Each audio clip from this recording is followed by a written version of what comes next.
Yes sir gang! Une autre petite vidéo aujourd'hui concernant le tir. On va essayer de faire des capsules de plus en plus fréquemment, surtout avec Paul puis avec René, concernant le tir.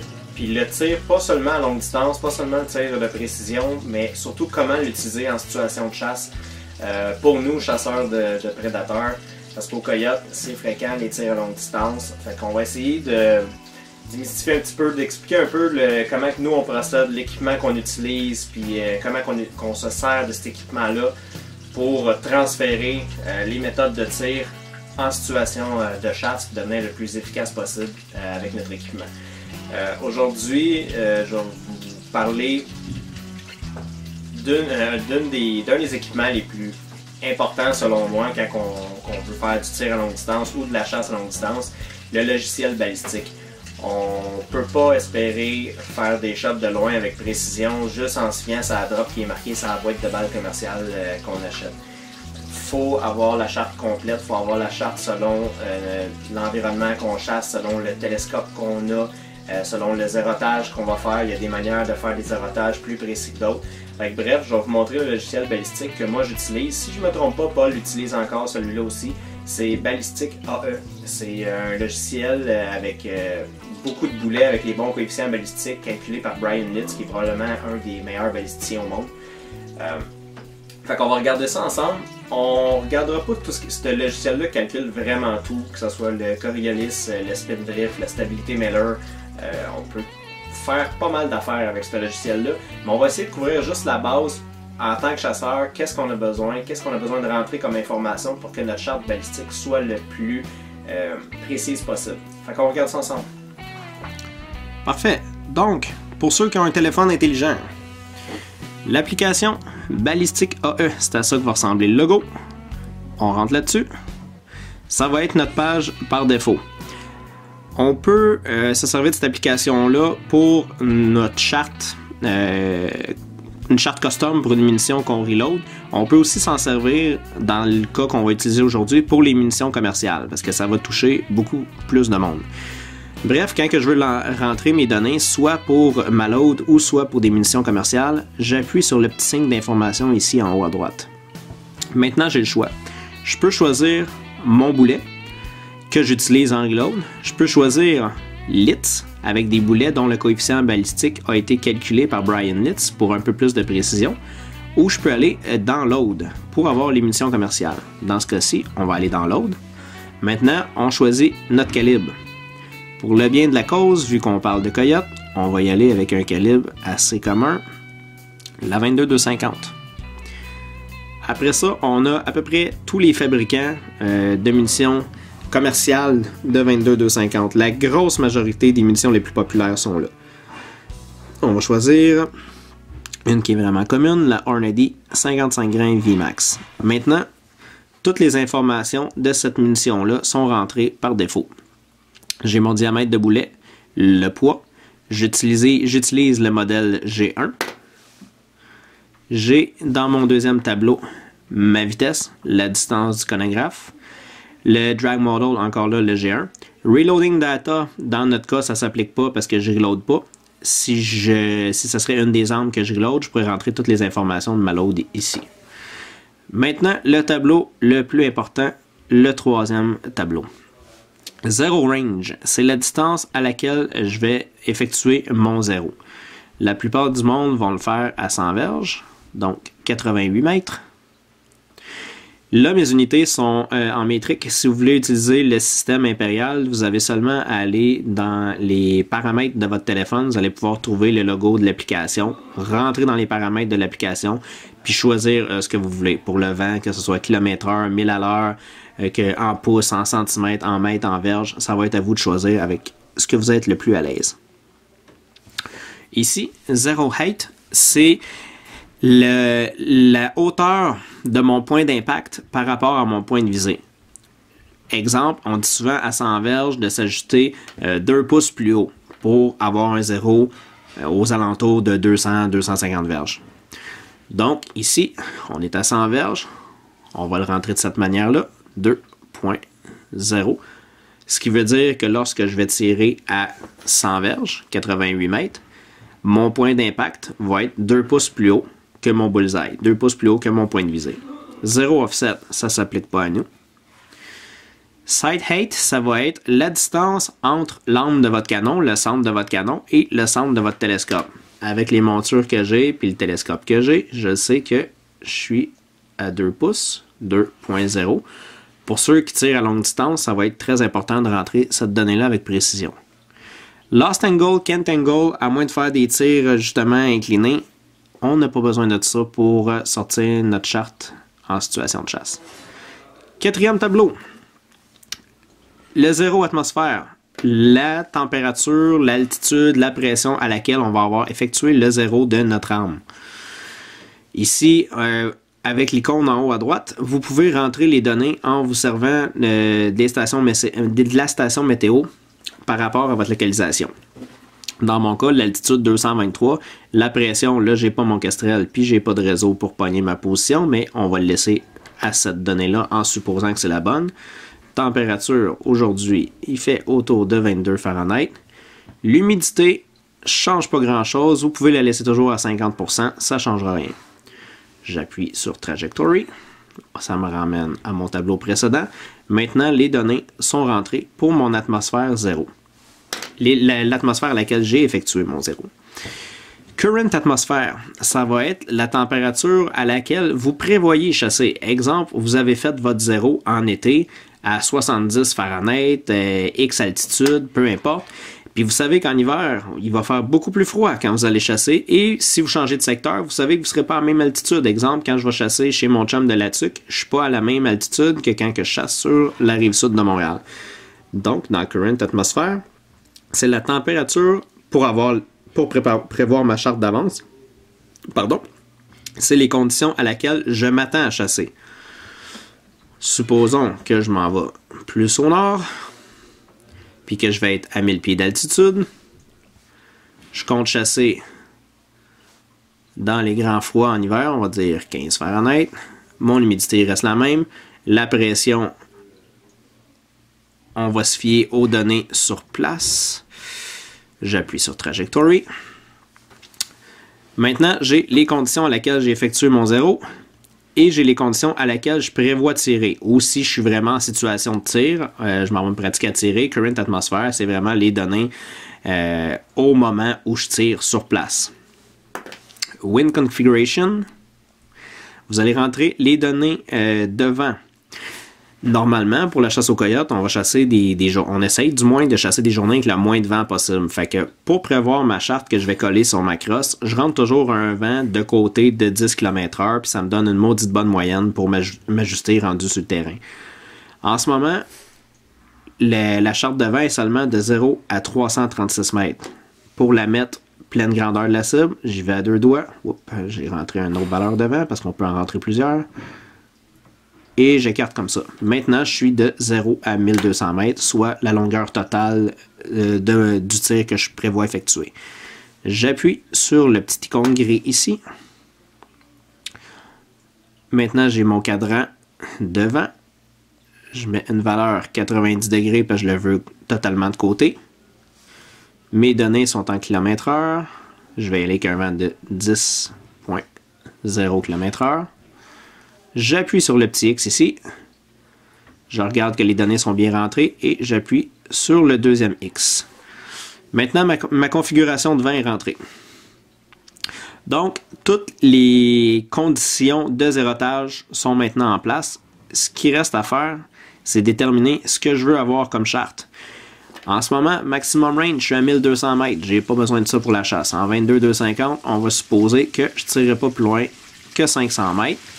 Mon minimum range, j'ai fait mon 0 à 88 mètres, fait qu'on va commencer de là.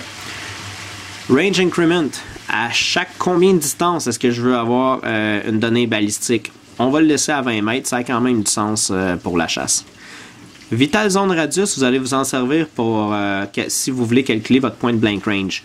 On ne parlera pas de ça aujourd'hui. On n'en a pas tant besoin en situation de chasse, à part au moment de choisir à quelle distance on veut faire notre 0, mais ça, on va le voir dans une autre vidéo. Elevation Unit, en quoi fonctionne votre télescope? Vous êtes en MA, en 1000 rad, vous voulez l'avoir en 1 minute de clic, un quart de clic, un huitième de clic, en centimètres, 0.1 1000 rad, 0.5 1000 rad, peu importe. On va le laisser en MA pour la cause. Le windage, la même chose. Elevation to red, ça va être la valeur réelle de vos tourelles. Si vous savez que ce n'est pas un MA exact, puis que vous l'avez déjà calculé, vous l'avez déjà testé à 100 verges, vous pouvez rentrer la valeur exacte de vos tourelles d'ajustement. Spin and stability, ça va servir, on peut aller le voir.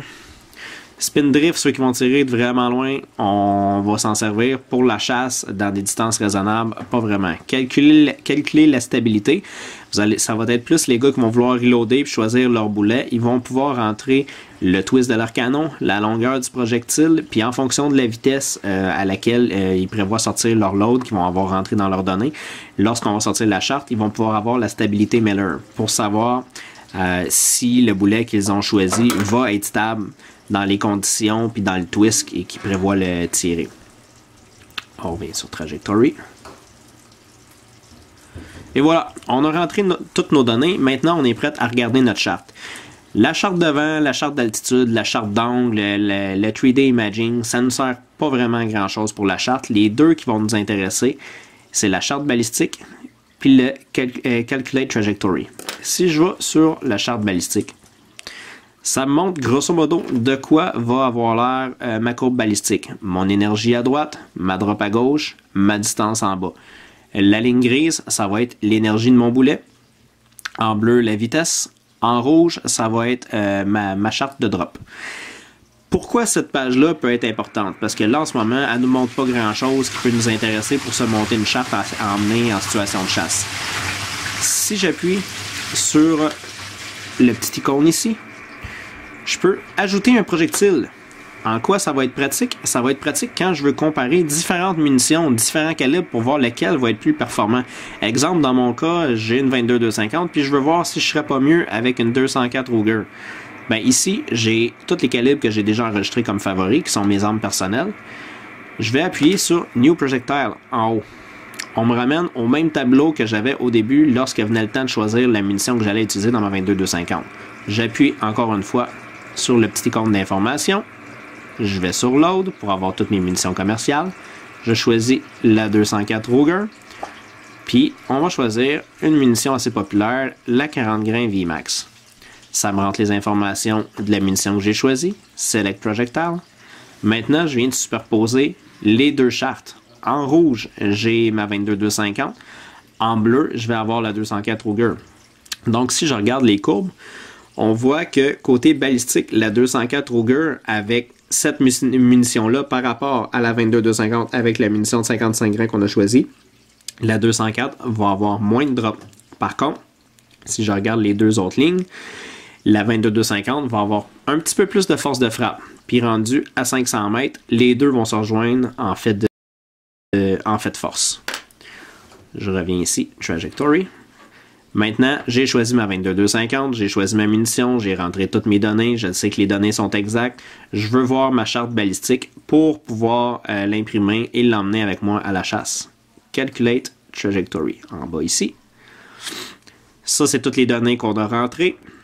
Et maintenant, on a notre charte. En étant 2 pouces plus haut à 100 verges, si vous regardez la charte de drop ici, désolé, mes chiffres sont en positif. Donc, tout ce qui est en positif dans la deuxième colonne, ça veut dire que mon point d'impact est plus haut que mon point de visée. À gauche, la distance en mètres. La deuxième colonne, ma drop en pouces. Je m'arrange toujours pour ajuster mes armes pour qu'il y ait un point de blank range de maximum 3 pouces. Vous allez voir pourquoi dans un prochain vidéo. Ici, on voit qu'avec un ajustement 2 pouces plus haut à 100 verges avec cette munition-là, je suis toujours jamais plus haut que 3 pouces par rapport à mon point de visée. Alors, si c'était mon arme personnelle, c'est exactement l'ajustement que j'utiliserais pour cette munition-là. Pourquoi? Parce que si je descends plus bas, je vois que en restant dans mon 3 pouces plus haut, 3 pouces plus bas, je peux me rendre jusqu'à 300 mètres. Fait que de 0 à 300 mètres, je sais que je suis toujours soit 3 pouces plus haut, soit 3 pouces plus bas de mon point de visée. Fait que je vise dans le chest de mon coyote, puis c'est sûr que ça tombe. Donc, ça, c'est vraiment l'ajustement que j'utiliserais pour ma 22-250. Je reviens à nos colonnes. Donc, première rangée, la distance. Deuxième rangée, ça va être votre drop en pouces de 100 à 500 mètres. Troisième rangée, la drop en MA, donc la correction que vous allez avoir à effectuer sur votre télescope. Exemple, mon coyote, je l'ai rangé, il est à 400 mètres. Je m'en vais dans ma rangée 400 mètres, j'ai 15,7 pouces de drop, je vais avoir 3,4 MA de correction à donner sur mon télescope pour effectuer le tir. Quatrième colonne, ça va être ma dérive en vent. On a rentré tantôt un vent de 10 km/h de côté. Donc, pour mon vent de 10 km/h, c'est la dérive que je vais avoir en pouces. Cinquième rangée, la correction que je vais avoir à effectuer pour mon vent en MOA. Sixième rangée, c'est la vitesse de ma munition. Considérant que la plupart des boulets sont faits pour travailler, pour fragmenter jusqu'au tour de 1800 pieds secondes. Il y en a qui vont plus bas, il y en a qui est assez plus haut, mais en moyenne autour de 1800 pieds secondes. Je vais savoir jusqu'à quelle distance est-ce que mon boulet est supposé bien travailler. Dans ce cas-là, 1850 pieds secondes, jusqu'à 440 mètres, mon boulet devrait faire une belle job. Avant-dernière rangée, l'énergie que mon boulet va dégager selon la distance. Ce qui peut aussi me donner une bonne idée. Quand on dit, exemple, un chevreuil 1200, un orignal 1500 livres, si vous voulez comparer des boulets, vous allez pouvoir comparer jusqu'à quelle distance ces boulets-là devraient, sur papier, performer. Ma dernière rangée, ça ne sert pas à grand-chose, mais des fois, c'est le fun à savoir, c'est le temps de vol de mon boulet. Les icônes qui sont en haut, bref, ça c'est la charte que vous allez avoir besoin d'imprimer pour emmener avec vous en situation de chasse. Si vous êtes en train de faire du tir, maintenant vous pouvez modifier sur place avec les icônes qui sont en haut. Je veux changer, la température a changé pendant que je tirais, peu importe, je peux retourner changer mon atmosphère. Je veux modifier le vent, je peux venir changer mon vent. Voyons, tu veux pas, ça te tente pas? Bon, je peux venir changer mon vent, exemple, au champ de tir. Mon premier vent vient de la droite, un peu de travers, un vent de 10 km/h. Puis plus loin, il y a un îlot de bois, peu importe. Puis je me ramasse avec un vent de dos. Mais là, je viens de donner 2 valeurs de vent pour corriger mon tir. C'est pas mal ce que vous avez besoin de savoir pour utiliser ce logiciel-là en situation de chasse. Une fois qu'on a rentré nos données, qu'on sait que ça fit avec notre arme, que tout est bien rentré, vous cliquez en haut à droite et ajoutez aux favoris. Dans notre cas, on rentrait 22-250. Tu veux pas bien marcher, toi? 22-250 avec le 55 grains. On enregistre ça. Fait que la prochaine fois que je veux jeter un coup d'œil à ma charte, j'ai juste à aller dans les favoris en bas à gauche et choisir 22-250, 55 grains. Elle va apparaître avec les valeurs par défaut qu'on a rentrées aujourd'hui. Quand vous voulez pousser ce logiciel-là plus loin, il y a beaucoup de choses que vous pouvez faire. Vous pouvez vous rentrer des profils de télescope. Exemple, je tire avec ma 22 Creedmoor, je choisis mon optique, j'ai mon Bushnell sur cette arme-là. Vous allez pouvoir évaluer des distances en fonction d'un target. J'ai un target de 18 pouces par exemple. Mon scope est à 6x. On va monter ça un peu d'ailleurs, ça va être plus facile à voir. Mon scope est à 9x, un coyote à peu près 18 pouces, j'y vise les pattes, je vois que je rentre exactement 1 mills de l'épaule jusqu'à la patte, ben ça me donne une estimation que mon coyote est à 457 mètres, que je vais avoir 21 pouces de drop, que je dois corriger 11 clics, 11.5 clics si je suis en 0.1 de millirad comme dans le cas présent, donc 1.1 mills. Ça me donne ma dérive de vent pour 10 km/h. J'ai 11 pouces de dérive, 0,6 mills. Puis ça me dit exactement où je vais devoir viser dans mon télescope pour atteindre la cible si je ne veux pas me servir de mes tourelles. Target. Vous pouvez rentrer des photos de target. Je sais pas si j'en ai encore. Oui. Non. Et voilà. Quand vous allez tirer, vous prenez une photo de votre cible. Vous pouvez marquer vos points d'impact avec le diamètre de la munition utilisée. Quand vous allez appuyer sur grouping ici, ça va calculer le maximum spread, l'average de MA, le nombre de tirs, la distance. Bref, vous allez pouvoir faire un suivi de votre séance de tir. HUD ici en bas à droite, c'est un petit calculateur rapide. On rentre dans notre profil. Je prends ma 22 Creedmoor. Mes données sont rentrées par défaut selon ce que j'ai déjà rentré. Je peux jouer directement avec ma distance à gauche.